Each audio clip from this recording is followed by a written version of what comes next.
One of the most common questions I get asked by viewers is what is the wildest and most crazy moment I've seen down at Haulover Inlet?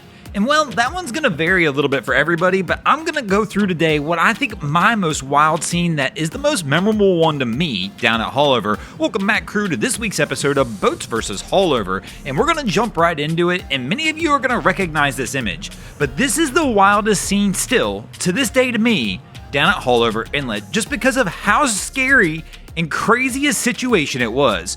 Now, I know everybody's opinion on the most wild scene at Haulover is gonna be a little different. There's some massive stuffings and a lot of things that have gone on, and so some of those images are gonna resonate with people in different ways for different reasons. Now, this one, the reason it sticks with me is every single time I watch these clips back, I'm still just floored to this day that it ends the way it ends, and that everybody in this situation winds up being okay.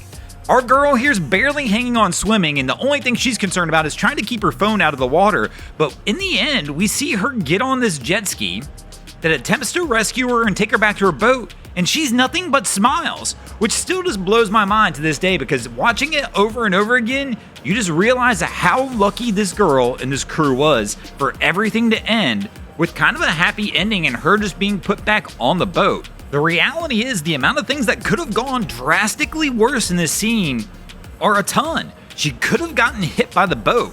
Fortunately, she was tossed directly off the boat and didn't land back in the boat. Even that would have probably been a bad ending. The boat didn't hit her on its way out, and as you guys already know, Haulover Inlet is busy.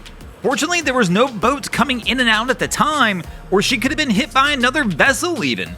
But the luckiest part of this situation was the fact that the jet skiers were even there to pull her out of the water. I think if those guys were not there on this day, we'd have a completely different story we'd be talking about. Now, the images we're looking at here is a very close second to me.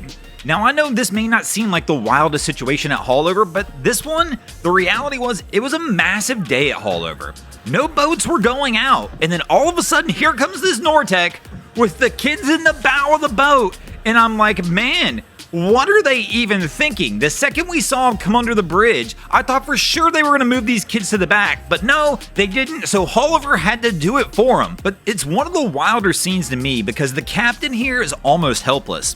In other words, when these kids get knocked to the floor, he can't leave the helm even to go help them because he has to stay in control of the boat. And as a captain, that's a great fear to see people in trouble that you really can't help. But let me know in the comments below, what is your most memorable scene you've ever seen us post from Haulover Inlet? And especially if it's from this year, as we're about to come to the end of 2023, which means we're about to do the highlight reel of the worst moments at Haulover for 2023 coming up soon. And you guys can help me fill out that list. Thanks for watching, guys. I hope you enjoyed this episode of Boats vs. Haulover. If you did, please check out our other content. We have Wavy Boats, who does a bunch of great things down at the inlets, my channel Broncos Guru, where we do some great comedy boating videos there as well, and of course we got the Miami Boat Ramps channel that focuses on all the hilarity that happens at the boat ramps in South Florida. And if you guys haven't already, go ahead and drop an anchor on the subscribe button here.